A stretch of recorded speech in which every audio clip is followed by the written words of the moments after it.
عبرانیوں اس کا پہلا باب۔ اگلے زمانے میں خدا نے باپ دادا سے حصہ بہ حصہ اور طرح بطرح نبیوں کی معرفت کلام کر کے اس زمانہ کے آخر میں اپنے بیٹے کی معرفت کلام کیا، جسے اس نے سب چیزوں کا وارث ٹھہرایا اور جس کے وسیلہ سے اس نے عالم بھی پیدا کیے۔ وہ اس کے جلال کا پرتو اور اس کی ذات کا نقش ہو کر سب چیزوں کو اپنی قدرت کے کلام سے سنبھالتا ہے۔ وہ گناہوں کو دھو کر عالم بالا پر کبریا کی دہنی طرف جا بیٹھا اور فرشتوں سے اسی قدر بزرگ ہو گیا جس قدر اس نے میراث میں ان سے افضل نام پایا، کیونکہ فرشتوں میں سے اس نے کب کسی سے کہا کہ تو میرا بیٹا ہے، آج تو مجھ سے پیدا ہوا، اور پھر یہ کہ میں اس کا باپ ہوں گا اور وہ میرا بیٹا ہوگا۔ اور جب پہلوٹے کو دنیا میں پھر لاتا ہے تو کہتا ہے کہ خدا کے سب فرشتے اسے سجدہ کریں، اور فرشتوں کی بابت یہ کہتا ہے کہ وہ اپنے فرشتوں کو ہوائیں اور اپنے خادموں کو آگ کے شعلے بناتا ہے، مگر بیٹے کی بابت کہتا ہے کہ اے خدا، تیرا تخت عبدالآباد رہے گا اور تیری بادشاہی کا عصا راستی کا عصا ہے۔ تو نے راست بازی سے محبت اور بدکاری سے عداوت رکھی، اسی سبب سے خدا یعنی تیرے خدا نے خوشی کے تیل سے تیرے ساتھیوں کی بنسبت تجھے زیادہ مسا کیا، اور یہ کہ اے خداوند تو نے ابتدا میں زمین کی نیو ڈالی اور آسمان تیرے ہاتھ کی کاریگری ہے اور نیست ہو جائیں گے، مگر تو باقی رہے گا اور وہ سب پوشاک کی طرح پرانے ہو جائیں گے۔ تو نے چادر کی طرح لپیٹے گا اور وہ پوشاک کی طرح بدل جائیں گے، مگر تو وہی ہے اور تیرے برس ختم نہ ہوں گے۔ لیکن اس نے فرشتوں میں سے کسی کے بارے میں کب کہا تو میرے دہنی طرف بیٹھ جب تک میں تیرے دشمنوں کو تیرے پاؤں تلے کی چوکی نہ کر دوں؟ کیا وہ سب خدمت گزار روحیں نہیں جو نجات کی میراث پانے والوں کی خاطر خدمت کو بھیجی جاتی ہیں؟ آمین۔ عبرانیوں دوسرا باب۔ اس لیے جو باتیں ہم نے سنی ان پر اور بھی دل لگا کر غور کرنا چاہیے، تاکہ بہہ کر ان سے دور نہ چلے جائیں،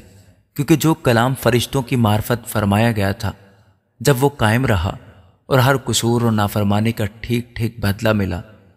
تو اتنی بڑی نجات سے غافل رہ کر ہم کیوں کر بچ سکتے ہیں، جس کا بیان پہلے خداوند کے وسیلہ سے ہوا اور سننے والوں سے ہمیں پایا ثبوت کو پہنچا، اور ساتھ ہی خدا بھی اپنی مرضی کے موافق نشانوں اور عجیب کاموں اور طرح طرح کے معجزوں اور القدس کی نعمتوں کے ذریعہ سے اس کی گواہی دیتا رہا۔ اس نے اس آنے والے جہان کو جس کا ہم ذکر کرتے ہیں فرشتوں کے تابع نہیں کیا،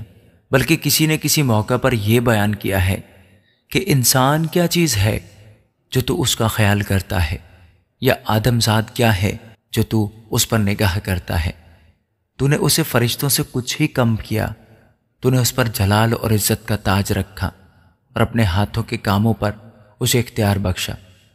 تو نے سب چیزیں تابع کر کے اس کے پاؤں تلے کر دی ہیں۔ بس جس صورت میں اس نے سب چیزیں اس کے تابع کر دیں،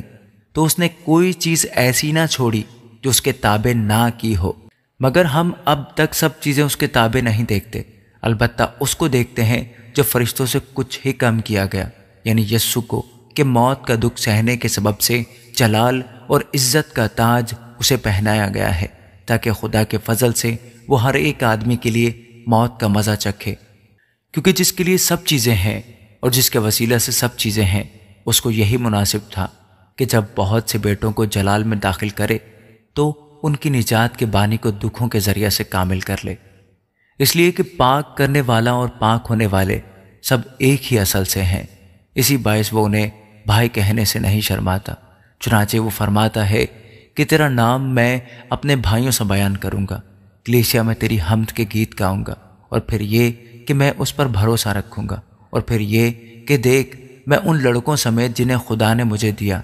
بس جس صورت میں کہ لڑکے خون اور گوشت میں شریک ہیں تو وہ خود بھی ان کی طرح ان میں شریک ہوا، تاکہ موت کے وسیلہ سے اس کو جسے موت پر قدرت حاصل تھی یعنی ابلیس کو تباہ کر دے، اور جو عمر بھر موت کے ڈر سے غلامی میں گرفتار رہے انہیں چھڑا لے، کیونکہ واقعہ میں وہ فرشتوں کا نہیں بلکہ ابراہیم کی نسل کا ساتھ دیتا ہے۔ پس اس کو سب باتوں میں اپنے بھائیوں کی مانند بننا لازم ہوا،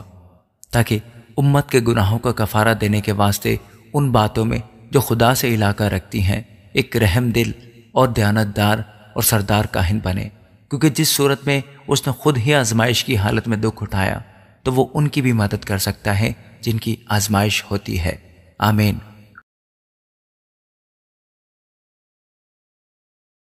عبرانیوں 3 باب۔ بس اے پاک بھائیو،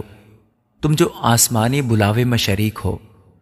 اس رسول اور سردار کاہن یسوع پر غور کرو جس کا ہم اقرار کرتے ہیں، جو اپنے مقرر کرنے والے کے حق میں دیانتدار تھا، جس طرح موسیٰ اس کے سارے گھر میں تھا،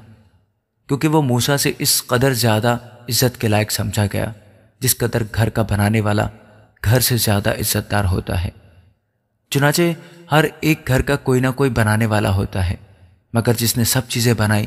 وہ خدا ہے۔ موسیٰ تو اس کے سارے گھر میں خادم کی طرح دیانتدار رہا تاکہ آئندہ بیان ہونے والی باتوں کی گواہی دے، لیکن مسیح بیٹے کی طرح اس کے گھر کا مختار ہے، اور اس کا گھر ہم ہیں، بشرطے کہ اپنی دلیری اور امید کا فخر آخر تک مضبوطی سے قائم رکھیں۔ بس جس طرح کہ روح القدس فرماتا ہے، اگر آج تم اس کی آواز سنو تو اپنے دلوں کو سخت نہ کرو، جس طرح غصہ دلانے کے وقت آزمائش کے دن جنگل میں کیا تھا، جہاں تمہارے باپ دادا نے مجھے جانچا اور آزمایا اور 40 برس تک اپنے کام دیکھے۔ اسی لیے میں اس پشت سے ناراض ہوا اور کہا کہ ان کے دل ہمیشہ گمراہ ہوتے رہتے ہیں اور انہوں نے میری راہوں کو نہیں پہچانا۔ چنانچہ میں نے اپنے غضب میں قسم کھائی کہ یہ میرے آرام میں داخل نہ ہونے پائیں گے۔ اے بھائیو، خبردار، تم میں سے کسی کا ایسا برا حال اور بے ایمان دل نہ ہو جو زندہ خدا سے پھر جائے، بلکہ جس روز تک آج کا دن کہا جاتا ہے، ہر روز آپس میں نصیحت کیا کرو، تاکہ تم میں سے کوئی گناہ کے فریب میں آ کر سخت دل نہ ہو جائے، کیونکہ ہم مسیح میں شریک ہوئے ہیں، بشرطے کہ اپنے ابتدائی بھروسے پر آخر تک مضبوطی سے قائم رہیں۔ چنانچہ کہا جاتا ہے کہ اگر آج تم اس کی آواز سنو تو اپنے دلوں کو سخت نہ کرو، جس طرح کہ غصہ دلانے کے وقت کیا تھا۔ کن لوگوں نے آواز سن کر غصہ دلایا؟ کیا ان سب نے نہیں جو موسیٰ کے وسیلہ سے مصر سے نکلے تھے؟ اور وہ کن لوگوں سے 40 برس تک ناراض رہا؟ کیا ان سے نہیں جنہوں نے گناہ کیا اور ان کی لاشیں بیابان میں پڑی رہیں؟ اور کن کی بابت اس نے قسم کھائی کہ وہ میرے آرام میں داخل نہ ہونے پائیں گے، سوا ان کے جنہوں نے نافرمانی کی؟ غرض ہم دیکھتے ہیں کہ وہ بے ایمانی کے سبب سے داخل نہ ہو سکے۔ آمین۔ عبرانیوں 4 باب۔ پس جب اس کے آرام میں داخل ہونے کا وعدہ باقی ہے تو ہمیں ڈرنا چاہیے، ایسا نہ ہو کہ تم میں سے کوئی رہا ہوا معلوم ہو، کیونکہ ہمیں بھی انہی کی طرح خوشخبری سنائی گئی، لیکن سنے ہوئے کلام نے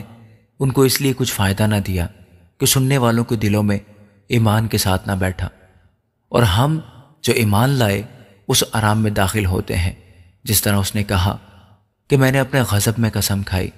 کہ یہ میرے آرام میں داخل نہ ہونے پائیں گے۔ کو بنائے عالم کے وقت اس کے کام پورے ہو چکے تھے، چنانچہ اس نے 7ویں دن کی بابت کسی موقع پر اس طرح کہا ہے کہ خدا نے اپنے سب کاموں کو پورا کر کے 7ویں دن آرام کیا،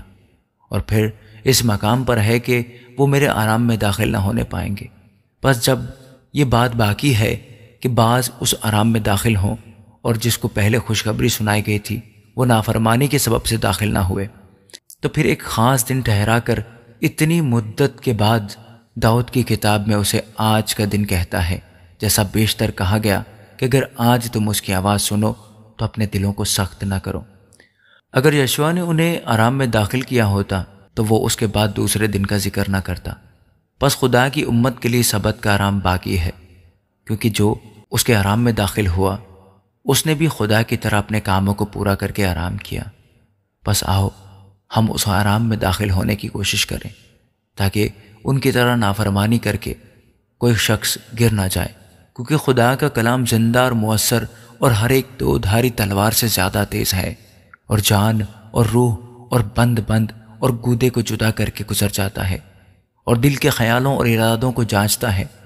اور اس سے مخلوقات کی کوئی چیز چھپی نہیں، بلکہ جس سے ہم کو کام ہے اس کی نظروں میں سب چیزیں کھلی اور بے پردہ ہیں۔ بس جب ہمارا ایک ایسا بڑا سردار کاہن ہے جو آسمانوں سے گزر گیا، یعنی خدا کا بیٹا یسوع، تو آؤ ہم اپنے اقرار پر قائم رہیں، کیونکہ ہمارا ایسا سردار کاہن نہیں جو ہماری کمزوریوں میں ہمارا ہمدرد نہ ہو سکے، بلکہ وہ سب باتوں میں ہماری طرح آزمایا گیا تو بھی بے قصور رہا۔ بس آؤ ہم فضل کے تخت کے پاس دلیری سے چلیں تاکہ ہم پر رحم ہو اور وہ فضل حاصل کریں جو ضرورت کے وقت ہماری مدد کریں۔ آمین۔ عبرانیوں 5واں باب۔ کیونکہ ہر سردار کاہن آدمیوں میں سے منتخب ہو کر آدمیوں ہی کے لیے ان باتوں کے واسطے مقرر کیا جاتا ہے جو خدا سے علاقہ رکھتی ہیں، تاکہ نظریں اور گناہوں کی قربانیاں گزرانے، اور وہ نادانوں اور گمراہوں سے نرمی کے ساتھ پیش آنے کے قابل ہوتا ہے، اس لیے کہ وہ خود بھی کمزوری میں مبتلا رہتا ہے، اور اسی سبب سے اس پر فرض ہے